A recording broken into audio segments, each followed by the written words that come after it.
मतलब रोज बेसिकली तंग कर रहा है यूएस मार्केट। कोई ट्रिगर, जैसे कहते हैं ट्रिगर का एक वेट कर रहा है कि कोई ट्रिगर मिले जो मार्केट को ऊपर अब एक लेके चार्ट जाए। आपको दिखाता हूँ मैं, वो दिखाइए जरा चार्ट। देखिए ये के शेप का सबसे बढ़िया उदाहरण है।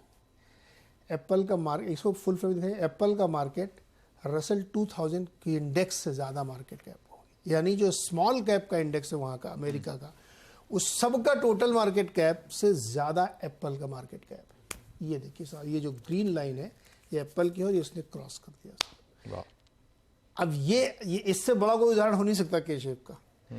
हाँ, ये एक बार पहले भी हुआ था लेकिन बहुत दिन तक सस्टेन नहीं करता, फिर वो गिर जाता है। अब की बार देखते हैं कि कितना ऊपर जाता है।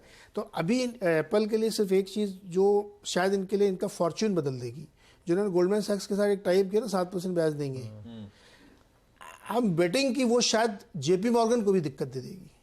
पूरे फाइनेंशियल मार्केट में इतना बड़ा चेंज आएगा कि एप्पल का फॉर्च्यून बदलेगा अब इससे, और पूरे बैंकिंग सिस्टम में आपको रिस्ट्रक्चरिंग देखने को मिलेगी अमेरिका में। ये बहुत बड़ी चीज़ करेगी। बिल्कुल, एक चीज़ है, लेकिन एप्पल अलग लेवल की कंपनी है। मैं एक बहुत चीज़ ही बोलता हूँ, different मतलब एप्पल का आप अगर एयरपोर्ट्स को अलग कर दो तो वो अपने आप में जो उसकी वैल्यू होगी वो इंडिया की हाईएस्ट कंपनी से ज़्यादा वैल्यू होगी। उसकी एप्पल वॉच को अगर आप अलग कर दो उसकी अलग से वो वैल्यू होगी। वो मतलब वो एक अलग लेवल की कंपनी है एप्पल। मेरे ख्याल से इस दुनिया की आज तक की ग्रेटेस्ट कंपनी है। तो इसके लिए वो एक ऑब्वियसली, लेकिन मतलब स्टनिंग आंकड़ा है वैसे ये कि एप्पल का मार्केट कैप रसल 2000 से ज़्यादा है। चलिए भाई, के शेप यानी जो पैसे वाला है वो खर्च और कर रहा है, जो हम नीचे का तबका है वो बेचारा सिकुड़ता क्यों, चला अब तो इतना सस्ता हो गया तुम्हारे लिए, इन्फ्लेशन गिर गया, हाँ, बहुत सस्ता, डीजल पेट्रोल बहुत सस्ता हो गया, हर कुछ हो गया। सुना है खाद्य पदार्थ की कीमतें भी गिर गई हैं तो वो भी बहुत सस्ता हो गया है, सुना है। फीन आने में शायद हो सकता है थोड़ा लैग के साथ आए, जब आएगा तब बताऊंगा आप लोगों को। लेकिन हाँ, यूएस में फ्राइडे को जो कामकाज वो रखा था स्क्रीन पे, आज सुबह के फ्यूचर्स भी पस्त ही आपको ट्रेड करते हुए नजर आएंगे। 6 महीने के लोस पे कंज्यूमर सेंटिमेंट पहुंच जाता है। डेट सीलिंग को लेकर थोड़ा सा ifs and buts linger on करते हुए तो कुछ कंसर्न्स हैं, और इनफैक्ट यूएस की मार्केट्स क्लोजली वॉच आउट करेंगे तो कोई भी सेक्टर इस समय कन्विंसिंग मूव्स ईदर डायरेक्शन में नहीं दे रहा। तो लैक ऑफ कन्विक्शन है इस समय, जो प्योरली वो कंसोलिडेशन की तरफ ले गया है यूएस के बाजारों को। यह है ग्लोब की तस्वीर। न्यूट्रल रखने ग्लोब, न्यूट्रल तो मन पॉजिटिव वाला, हाँ, मन पॉजिटिव वाला, क्यों न्यूट्रल, ये कर लीजिए। ये हो गया न्यूट्रल टू पॉजिटिव वाला।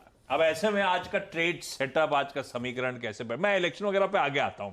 अब अपफ्रंट जितनी चर्चा हो गई उतना काफी है अभी इस समय बाजार के मूड समझने के लिए, उसके बाद आ जाएंगे कर्नाटका और जो भी आउटकम्स आए सैटरडे को। ट्रेड सेटअप समीकरण कैसे बैठ रहे हैं? आपने एफआईएस की बात करी, वाकई पिछले 12 ट्रेडिंग सेशन हो चुके हैं, पैसा झोंका जा रहा है। हम ऑलमोस्ट हर वर्टिकल देखें, सेक्टर पॉकेट्स देखें तो we are firing on all cylinders actually, ऐसा नहीं कि। तो कैसे देखूं इस समय सेटअप मंडे की सुबह? देखिए आशीष, मैं मंडे का सेटअप बोलूँ उससे पहले मैं एक चीज़ बोलूँगा कि इंडिया पे बुलिश रहें। मतलब आप ये जो नई जनरेशन है ना, उसको रियलाइज़ नहीं होगा कि हम किस फेज़ में हैं इस समय। ये अगले 5 साल में निफ्टी अगर 18,000 वाला 40,000 हो जाए तो मुझे हैरानी नहीं होगी, 50,000 हो जाए मुझे हैरानी नहीं होगी। इस लेवल की मार्केट में बुलिशनेस होनी चाहिए। और इसके लिए अगर आप इन्वेस्टर हैं तो फ़र्क नहीं पड़ता आप 18,000 पे ले रहे हैं, 16,000 पे ले रहे हैं, 20,000 पे ले रहे हैं। अगर 50,000 जा रहा है तो क्या फ़र्क पड़ता है, आप किसी भी लेवल पे ले लें। जब मैं मुंबई आया था तो मेरे उस समय बहुत बड़े गुरु थे, उन्होंने कहा था कि सबसे पहली चीज़ जो आपको करनी चाहिए वो घर लेना चाहिए मुंबई में। मैंने कहा अभी तो घर बहुत महंगा है। बोले कुछ फ़र्क नहीं पड़ता कि महंगा है या नहीं है, आप बस कैसे भी अपने आप को एक्सटेंड करके ले लीजिए, और उसके बाद आप बस अगले 10-20 साल में आपको उसकी वैल्यू पता चलेगी। ये मार्केट भी वैसा ही है, हमारी इंडियन मार्केट, हमारी जो डेमोग्राफी और वो है डेमोक्रेसी का कॉम्बिनेशन है। अगले 10-12 साल में अब तक जो बुल मार्केट्स आई हैं उन सबको पीछे छोड़ के ये बुल मार्केट आगे बढ़ने वाली है। और मतलब आप अगर चाहें तो इसमें पार्टिसिपेट करिए, करना चाहिए। लेकिन क्योंकि सब सेटअप की बात हो रही है और नियर टर्म की बात हो रही है, नियर टर्म में मोमेंटम बहुत स्ट्रॉन्ग है। एफआईएस की बाइंग है, डीआईएस की सेलिंग। अच्छा, एक और बहुत इंटरेस्टिंग चीज़ मुझे फ्राइडे को सुनने में आई कि ये एफआईएस वर्सेस डीआईएस का जो मामला होता है, क्यों जब एफआईएस इतनी बाइंग करते हैं तो डीआई का नंबर सेल में दिखता है। और देखिए, आप इतनी बड़ी एफआई बाइंग में एकदम से मिड कैप आउट परफॉर्म करने लगते हैं, क्योंकि क्या होता है कि लार्ज कैप तो एफआई संभाल लेते हैं, डीआईएस फिर मिड कैप बाय करने लगते हैं।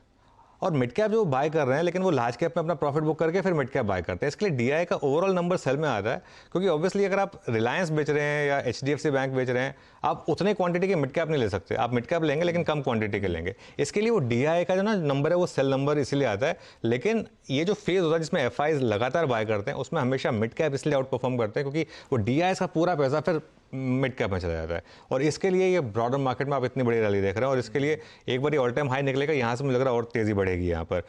बस एक चीज़ है, फ्राइडे को थोड़ी सी इंडेक्स फ्यूचर्स में सेलिंग हुई 240 करोड़ की, लेकिन ठीक है, अच्छी बात है। प्रीमियम बहुत बढ़ गया था निफ्टी फ्यूचर का, वो घट गया 56 पॉइंट से गिरकर 18 पॉइंट पर आ गया। और निफ्टी फ्यूचर का भी ओपन इंटरेस्ट कम हुआ, थोड़े से लॉन्ग कम हुए, थोड़े से शॉर्ट कम हुए। ठीक है ये आंकड़ा। इंडेक्स ऑप्शन के आंकड़े देखिए ऑल ओवर द प्लेस थे फ्राइडे को। कॉल और पुट में ऑलमोस्ट सेम बाइंग, 1,96,000 कॉन्ट्रैक्ट दोनों में बाइंग, और राइटिंग भी दोनों में ऑलमोस्ट सिमिलर थी। पुट्स में थोड़ी ज़्यादा थी, वो आंकड़े आएंगे आपकी स्क्रीन पर। 1,74,000 पुट्स बिकी और 2,30,000 करीब करीब, सॉरी ये पहले, हाँ देखिए, कॉल 1.95 लाख बाई हुई, पुट 1.96 लाख बाई हुई। और जो सेलिंग वाले आंकड़े हैं वो देखिए, कॉल के 1.74 लाख और पुट के 2.3 लाख। तो मोर और लेस इवन है, बस थोड़ी सी पुट राइटिंग ज़्यादा है सिस्टम में कंपेयर टू कॉल राइटिंग। और पुट कॉल रेशियो 1.23। मेरे ख्याल से अभी भी जगह है थोड़ा सा मार्केट में, अभी भी ओवरबॉट नहीं हुए हम। बस ब्रॉडर मार्केट में जो एक नंबर पे मैं ध्यान रख रहा हूँ, F&O बैन वाला नंबर जो है, अब 6 स्टॉक हो गए, अब 6 हो गए। अब इस पर थोड़ा सा केयरफुल होने की ज़रूरत है, क्योंकि पहले से मनापुरम, BHEL, कैनरा बैंक और PNB थे। फ्राइडे को जुड़ गए GNFC और डेल्टा कॉप। GNFC तो खैर इन आउट वाला गेम खेल रहा है, लेकिन डेल्टा कॉप भी जुड़ गया। अब इसमें 6 हो गए। ये 8-10 तक पहुंचेगा ना मामला, तो थोड़ा कॉशियस होने की जरूरत है, लेकिन अभी ठीक है, मामला ठीक ठाक है। मैंने भी जब वीकेंड पे देखा था 6, तो मैंने भी लिख लिया था ना कि ये तो अपन वहीं आ रहे हैं धीरे धीरे करके, हाँ। जिसकी चर्चा हुई थी। खैर, ये है आज का सेटअप। लग रहा है अभी भी रूम बचा है इस बाजार में। ऐसे में जरा फ्राइडे का निफ्टी स्क्रीन पर रखिएगा। और फ्राइडे सुबह इसी प्लेटफॉर्म पे इसी समय क्या बातचीत हो रही थी कि पहला सपोर्ट जोन 18,200-250 का, बिल्कुल उन सपोर्ट जोन्स के आसपास खरीदें। और जो सेकंड बड़ा सपोर्ट जोन है वो 100-150 का, उस पर स्टॉप लॉस लगा लीजिएगा। आपको कमा के देगा बाजार। और देख लीजिए स्क्रीन आपकी, 200 के आसपास खरीदा होता, 250 के आसपास खरीदा होता, बढ़िया मूव्स इंट्राडे में भारतीय बाजार ने डिलीवर करके दिए। बढ़िया, वो स्टॉप लॉस ट्रिगर भी नहीं हुआ आपका। क्या करना चाहिए अब, जब समीकरण आपने हाईलाइट कर दिया आज के सेटअप के लिहाज से, निफ्टी का अप्रोच क्या रखूं? बिल्कुल, देखिए आशीष, फ्राइडे को बहुत ब्यूटीफुल वर्कआउट हुआ, क्योंकि अब देखिए कोई 194 पे नहीं खरीद पाया होगा, लेकिन बात क्या हुई थी कि 200 से 250 के बीच में खरीदिए, और उसके बाद थोड़ा डीप स्टॉप लॉस लगाइए 100 से 150 के बीच का, और 194 तक गया, वहां से घूमा और आपको एक अच्छा ट्रेड उसने बना के दिया। आज भी लेवल बेस्ड ट्रेडिंग का दिन है, क्योंकि कोई बड़े ट्रिगर्स नहीं है मार्केट के पास। और आज भी मुझे लग रहा है कि निफ्टी में एटलीस्ट बाय ऑन डिप्स और सेल ऑन रैली दोनों प्ले होंगे। और क्योंकि आज पहले आपको डाउनटिक मिल रहा है, तो पहले शायद बाय की ट्रेड प्ले हो। पहला सपोर्ट जोन आज थोड़ा सा वो सेम है, 18,200 से 18,250 का, और बड़ा सपोर्ट जोन वही 18,100 से 18,200। आज मेरी स्ट्रैटेजी एकदम सेम है, क्योंकि ऑलमोस्ट सेम टेक्सचर है मार्केट का, और हम फ्लैट ही बंद हुए थे, नीचे से रिकवर हुए, फ्लैट ही बंद हुए। तो आज एक काम करें, बस आज जरूरी नहीं है कि आपको वो 200 से 250 का जोन मिले, तो आज जहां खुले आप पहले वहां खरीद लें, और उसके बाद पहले सपोर्ट जोन में और ऐड करें 200 से 250 में। अगर मिल जाए मान लो आपको, तो फिर और ऐड करें, और फिर वही स्टॉप लॉस लगाएं 18,100 का, वो जो हमारा सेकंड सपोर्ट जोन है उसका लोवेस्ट पॉइंट। स्ट्रैटेजी वही है, बस एक फर्क है, आज आपको अगर 18,200 से 250 ना मिले, तो जहां खुले वहां ले लें, और 200 से 250 में फिर ऐड करें, वो ऐड का जोन हो जाएगा। फ्राइडे को तो सिंपल रणनीति थी कि 200 से 250 में ही आपको बाय करना है। आज अगर वो जोन ना मिले आपको, तो आप वेट ना करें, थोड़ा सा ऐड कर लें, और थोड़ा सा शुरू में ले लें, और अगर फिर वो मार्केट चैरिटेबल हो और आपको लेवल दे, तो वहाँ पर ऐड कर लें। लेकिन आज रेजिस्टेंस लेवल्स में थोड़ा सा ऊपर है, 18,300 से 350 फर्स्ट रेजिस्टेंस जोन है, अगेन सेम जो हमारा फ्राइडे का रेजिस्टेंस जोन था। और सेकंड रेजिस्टेंस जोन, जो बड़ा रेजिस्टेंस जोन है, वो 18,400 से 450 का है। अगेन पहले रेजिस्टेंस जोन में आज प्रॉफिट बुक करें, और देखें कि वहाँ पर मार्केट रिजेक्ट हो रहा है या नहीं हो रहा है। रिजेक्ट का मतलब है एक शार्प अगर डाउन बार्स आ रहे हैं कि नहीं आ रहे हैं। अगर वहाँ पर आपको डाउन टिक्स दिख रहे हैं, तो वहाँ पर फिर इंट्राडे में सेल ट्रेड करें। सेल सिर्फ इंट्राडे का ध्यान रखिए, मार्केट में बड़ी तेज़ी है, तो सिर्फ इंट्राडे में सेल करें, और उसमें फिर 18,450 का स्टॉप लॉस रखें। लेकिन वो थोड़ी सी लो कन्विक्शन ट्रेड होगी। हाई कन्विक्शन ट्रेड आज भी वही है जो फ्राइडे को प्ले हुई थी, कि आप सपोर्ट 1 में बाय करें और सपोर्ट 2 पे स्टॉप लॉस लगाएं। बिल्कुल ठीक, लेवल्स वही है मोटा मोटी, बस आज फर्क ये है कि खुलने पे भी खरीदें और फर्दर ऐड करें अगर वो कंफर्ट जोन 200-250 के आसपास निफ्टी पहुंचता हुआ नजर आएगा।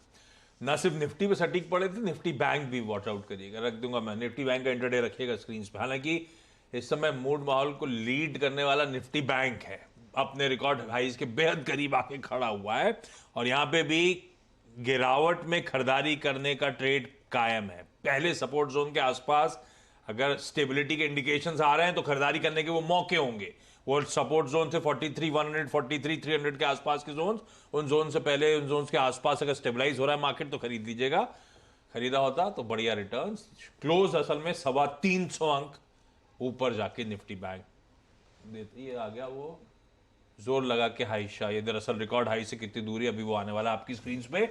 क्या अप्रोच? फ्राइडे बढ़िया रहा दोनों के लिए, निफ्टी बैंक के लिए। आप निफ्टी बैंक की strategy? Friday bank Nifty strong है। बैंक निफ्टी में बस एक चीज़ है कि फ्राइडे को अगर आपने कैरी किया था तो घबराए नहीं मेरे ख्याल से, क्योंकि मार्केट में मोमेंटम बहुत स्ट्रांग है और अगर गिरे भी तो आप और ऐड कर सकते हैं। बाय ऑन डिप्स है बैंक निफ्टी पर, जहां खुले वहां ले बैंक निफ्टी, प्लस डिप्स पर और ऐड करें, लेकिन एक स्टॉप लॉस लगा दें 43,400 का। अब 43,400 जो अपसाइड में रेजिस्टेंस था, अब बैंक निफ्टी के लिए सपोर्ट है आशीष, बहुत क्लियर।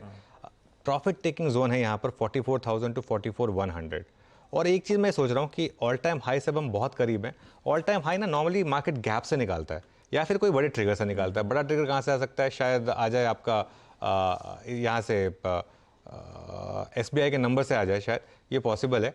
और अरे नीरज जी बैठिए, आपसे एक बात करनी है जरा, तो कर्नाटक नंबर्स पर तो जरा बात करनी है आपसे। अगर 44,000 टू 44,100 ये अगर एक प्रॉफिट टेकिंग का जोन है और जो 44,151 है आशीष, वो बड़ा रेजिस्टेंस है। अगर वो पार हुआ तो मुझे लग रहा है कि फिर 45,000 तक की पॉसिबिलिटी है बैंक निफ्टी में। और जब तक 43,000 लेकिन इंटैक्ट है तब तक मेरा कोई इरादा नहीं है बैंक निफ्टी में शॉर्ट करने का, और आपको करना भी नहीं चाहिए, क्योंकि बैंक निफ्टी की जो स्ट्रैटेजी है वो एकदम क्लियर है आपके लिए। बाय ऑन डिप्स और ऐड मोर ऑन डिप्स, ये एक स्ट्रैटेजी बैंक निफ्टी की रही है और यही स्ट्रैटेजी मेरे ख्याल से आप कंटिन्यू करेंगे तो फिर बेटर रहेगा। बिल्कुल ठीक, ये हो गई आज की सारी डिटेल में बातचीत। ग्लोब कैसा